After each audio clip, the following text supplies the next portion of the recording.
Dhagaa dhaggeeffadhaan warroonni dhageessan hojiitti hiikaa awwaaj awwaaj awwaaj mootummaan waaqayyoo dhiyaateera qalbii keessan jijjiirradhaa mootummaan waaqayyoo dhiyaatee jira yaabbii jalaa.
Obboleessi kootis na jibbe ollaan kootis na jibban firaan dhabe eessa dhaqu laata maaltu fira naataa laata firaan dhabe anoo maatiin koo nagatan bakkeetti nagatan lafa seenuun dhabe eenyu fira naataa laata firaan dhabe obboleessi koo soota uffatee na bira darbe hundumtuu na ilaalanii na bira darban anuu firaan dhabe maal attaa laata eenyu fira naataa laata firaan dhabe.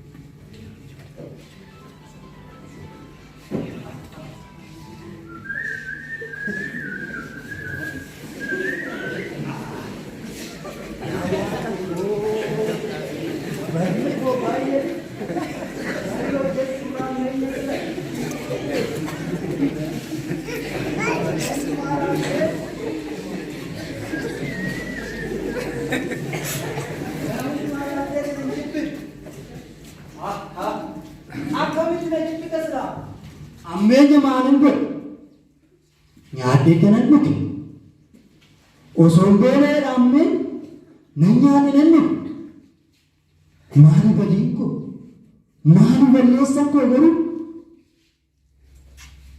nan nyaadhe nan dhuge nyaatanii dhuganii quufanii sirbanii ammeenya jedhamaa kunis lakki ammeenya ambeelee kan dheebote badii fi ammeenya iyyuu addaan beekne warroota isa waa'ee ammeenyatii fi waa'ee badii gargar beekee adda baasee beekne santu kan haasa'a malee badiin kanaa miti. Maali yarramoo iddoome gara mataan kanatti gibirfaa ta'u manarraa hojjechuu dide maal laata goomee iddoo ishii hiqimamee toosan qullamee sani olan ishii gad ishii dheerama garuu ishii birattis wanni biraa na barbaachisu nuti malee kophaa asharree maanaa gochuu dandeessu mee qoy dur anuma biraa ishii birsaan birsoo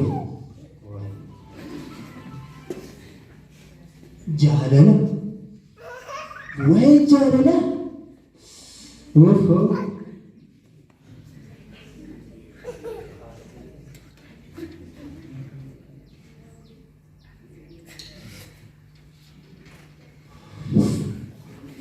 abeeti goofta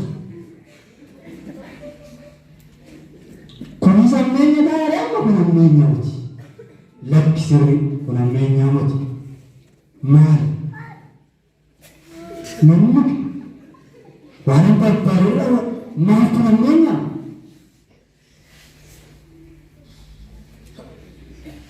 inni kun amma kanaa dhabeeti isuma ishiituma kana ishuma kanaaf amma maaf akkana godhaa amma kana kun badiidhe kan hin baranne waa'ee barumsaan itti hafuudha. Dide kanaanis oba iddoo amma dhaqeen qumalamee qorratti dabalaa isaan booda laalta.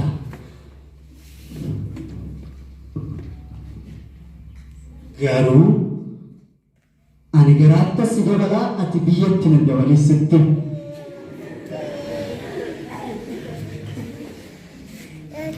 Abeeti yaa jaalalaa.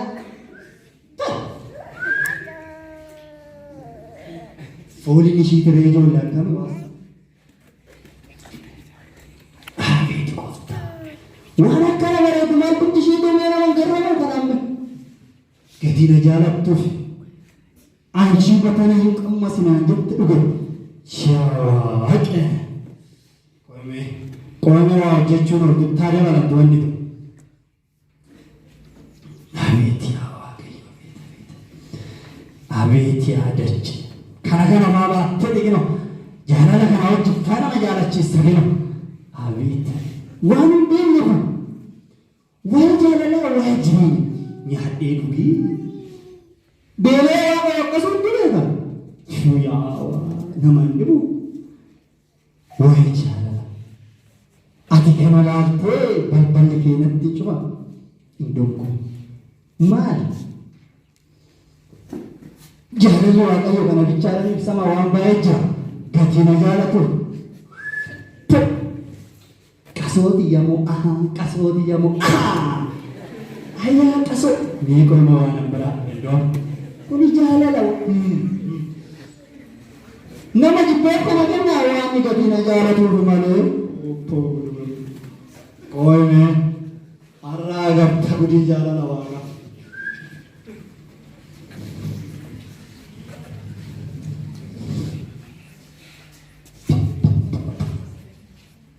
Ijoollee abaabee kiyya tokko dallaa jala dhaabee fakkaata kun bannee Waaqayyo kadhanne siif haa ta'u goshi gatii na jaalattuun kanaa nyaatattee dhugattee naa kennita abeeti yaa Waaqi baloo ittaan qaba kanaa cabe yaa malee yaa hadhiyaa jaalala Waaqa kana.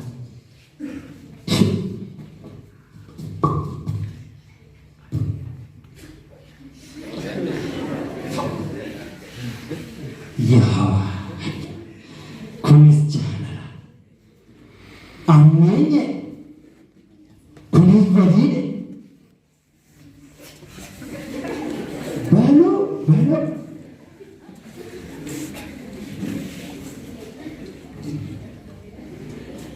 abeeti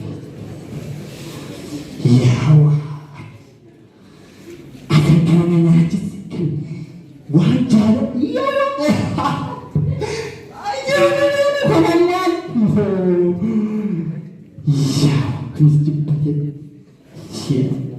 꼴매, kunis ko ba sa mga jet?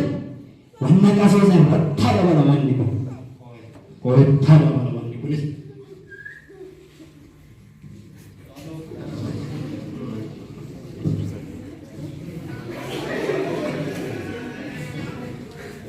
Gali kang galawan, fayyadiran yung galefu, fayyadagan.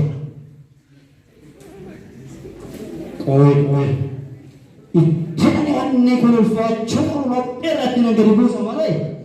Ni ko no talo. Kaso to.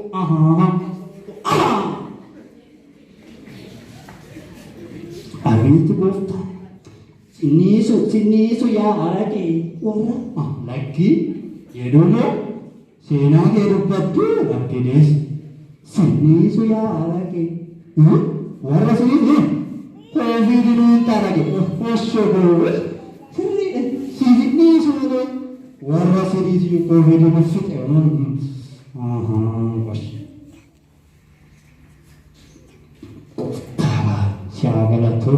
Nyat, awak sih sekarang tu, amenya illala, kurang kena baju illala, sering itu bukan kurang baju nanya dengan muk, bela awak. Ewa kayo dyan. Ganyan natin ang mahaliwan. Yan. Kasi nagyala ko sa tanayo, wala kit ba kino, isip na tanayo na, katinala ka na, nagkatira mo ka na garati ko.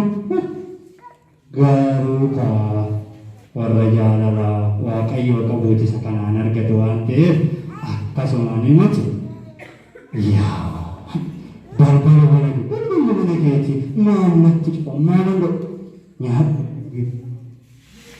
mana boleh coba mana lo nyat mana ya ajaran sifat iya apa yang ajaran sifat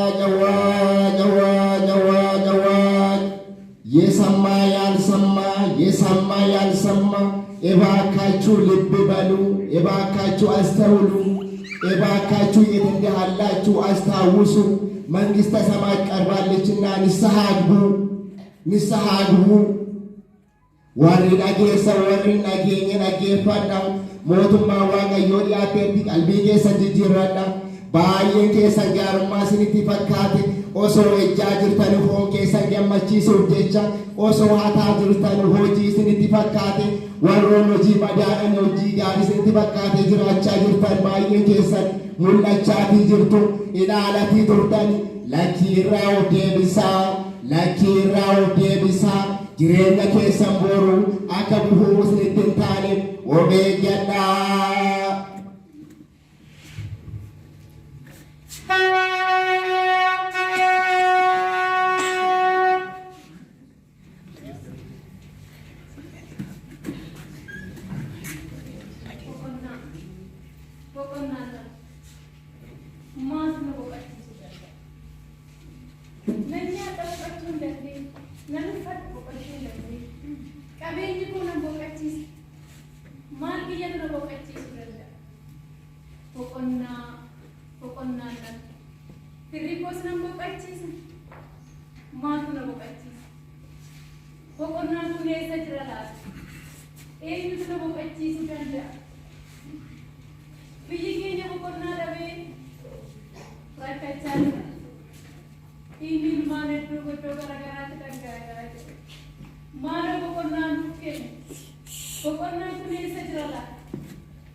Eenyudhaan nama nama bakka ta'ee jirutti maal gochuun qaba?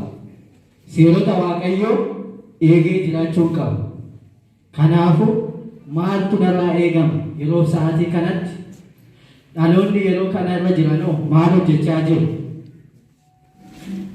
Garuu dhaloonni ammaa kan seexanaan guutame inni bu'aa darbuuf jedhee horii godhu darbuuf bitan. Inni bu'aa darbuuf jedhee horii godhu darbuuf bitan. Ortodoksii diiguuf yaada, balleessuuf ariifata. Inni bu'aa darbuuf jedhee waan godhu hin beeku bishaan alanfata. Waan godhu hin beeku bishaan alanfata. Maaloo yaa Waaqayyo, ati cubbuu jibba malee cubbamaa hin jibbu akkuma jetti. Cubbuu keessa yoo isinitti baay'ate baattadhaa gara koo kottaa akkuma jetti. Ana cubbamaa kanaaf jedhii dhiifama naaf godhi. Obbolaa koo iddoo garaagaraatti hojii cubbuu hojjechaa jiran hunduma isaaniitu iyyuu hojii cubbuu isaaniitirraa gara mana keetti waammachuun fedhaa feeyyama keenyaaf haa ta'u. Ani kadhannaan beeku, kadhannaa kan beekan haadha kee qulqulleetti dubaroo maarameef jettee ergamoota qulqulloota toloota keef jettee kadhannaa kun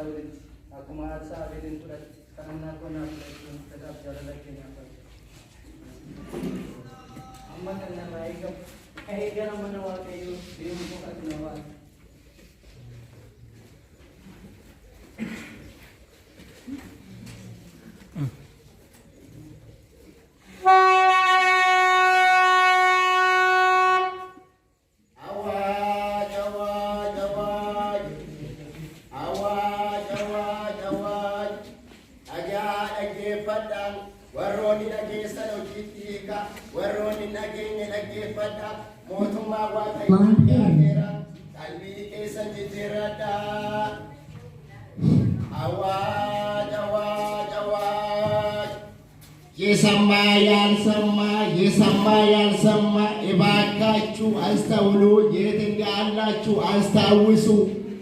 መንግሥተ ሰማያት ቀርባለችና ንስሐ ግቡ፣ ንስሐ ግቡ፣ ንስሐ ግቡ።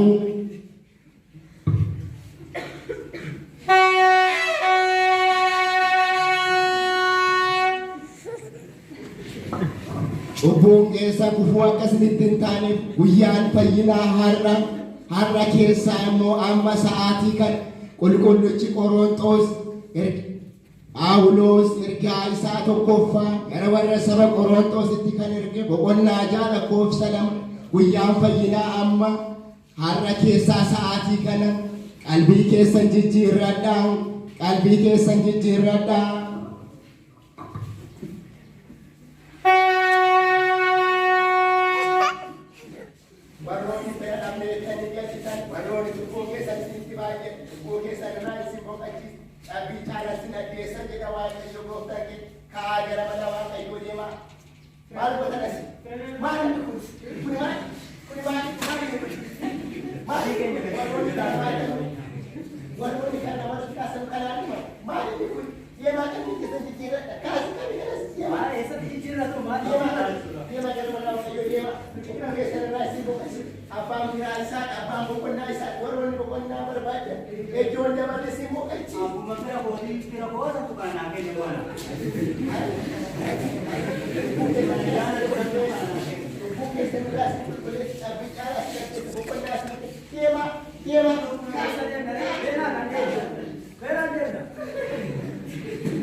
Kan isin baatanii jirtan wanta garaagaraati.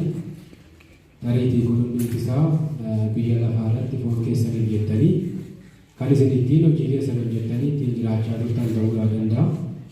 Isa sana keessaa immoo har'a waamichi Waaqayyoo isin qaqqabee karaa adda addaatiin Waaqayyoon dubbataan barsiisaa garuu namni hubachuudhaaf itti jiraachuu hin danda'u jedha sagaleen Waaqayyoo waan ta'eef. Yeroo isin irratti Waaqayyoo namoota abbootii keenyaa turan irra bulanii warra waa'ee biyya lafaa dhiisanii waa'ee Waaqayyoo qofa jireenya isaanii godhatan irratti ammatti isinitti lallabamu anis dhaga'aatan ture garuu itti deebi'uudhaan dandeenye jechuudha. Har'as biyya lafaarra barsiisonni baay'ee isaanii jiru waan biraa taarikii biraa miti kan isaan dubbatan saayinsii biraa miti jechuudha. Namni baay'een deebi'uu hin dandeenye. Isin garuu Waaqayyoo isin filatee amma gara kanatti dhuftaniittu. Kanaaf immoo dhufuu qofti immoo nu fayyisaa yoo jenne dhufuu qofti nu fayyisuu hin danda'u jechuudha. Akkuma sila sagalee sila dhageessan dubbatu saba Qorontoosiif yommutti barreessu boqonnaa 6:2 sanarratti maal jedha guyyaan fayyinaa har'a kan jedhu osoo hin taane amma kan jedhudha jechuudha. Amma jechuun immoo sa'aatii daqiiqaa kana jechuudha. Kanaaf raajichi Hisqi'eel immoo boqonnaa 18:30 irratti maal jedha yoo na dubbistan ani akka hojii keessanitti isinitti nan farada yaa mana Israa'el hojiin keessan gufuu akka isinitti hin taanee fi of eeggadhaatii irra daddarba keessan isa kaleessa sana hundumaa isaa dhiisaa jedha. Kanaaf hundumti keessan inni kaleessa billaadhaan nama qalaa turtanis inni kaleessa iddoo taanetti qoqqofaa turtanis mana dhugaatii keessatti deebi'aa turtanis warri fira hin qabnes fira kan namaa ta'u gooftaa keenya Yesuus Kiristoosidha. Warri boqonnaa dhabdanis boqonnaa kan nuuf ta'u dhiigaa foon gooftaa keenya Yesuus Kiristoositti waan ta'eef erga amma dhuftaniiti immoo gudunfaa dhufaatii keessanii kana gaabbii galtanii cubbuu keessanirraa qulqullooftanii gara mana Waaqayyootti dhiyaattanii qaama mana Waaqayyoo taatanii gaabbii keessan erga fixxanii booda fooniin dhiiga Waaqayyoo fudhattaniitu hundumti keessaniyyuu nama haaraa taatu jechuudha. Kanaaf ijoollee akkuma asitti walitti qabamtan Waaqayyoo gooftaan keenya Yesuus Kiristoos nama haaraa godhee mana isaatti isin waamu cubbuu keessan dhangaleessaa hunduma isaa akka urjii samiirraa gadi isinirraa dhangalaasee qulqulluu godhee isinaaf simatu. Kanaaf iyyuu Waaqayyoo sa'aatii nuti itti deebinetti malee kaleessaa nurratti hin lakkaa'u jechuudha. Inni kaleessaa darbeera. Nuti sa'aatii kanarraa kaanee sa'aatii waamne kanarraa kaaneetuyyuu nama haaraa taana waan ta'eedhaaf Waaqayyoo nama haaraa godhee mana isaa keessa isin jiraachisuun fedhaa fi jaalala isaa nuuf haa ta'u. Hundumti keessan